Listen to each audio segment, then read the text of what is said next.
You should be able to erase fairly well with a plastic eraser, the little white ones.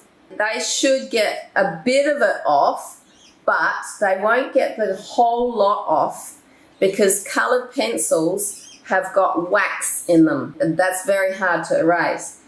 If you're really desperate though, I use one of these little two-ended erasers. Sometimes they're hard to find these days because not so many people are using biros to write with and needing to erase biros. You can still find them if you hunt around. This is a shortened one because I've taken slices off. You might have seen this little tip. I like slicing off a little bit of the white eraser with a really sharp knife, and you get this fantastic little sharp eraser for getting into details. So I've sliced a bit off the end of this one. So usually they're a bit longer than this. But this end is the plastic eraser, which is my first go. I try it first to get the mass of the amount off with that. If that doesn't come off, this is my last resort eraser. The blue end is for erasing biro.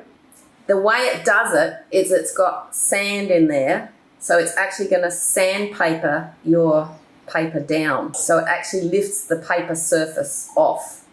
But it does, it's very gentle, like it's a very fine sandpapery stuff in there. I have to have one of these in my studio all the time, especially if I'm doing something like framing. Let's say I've got Archer's watercolour paper. If you've got a blob of paint that's gone right into the middle of a big white space, sometimes I'll use a knife to just slice it off.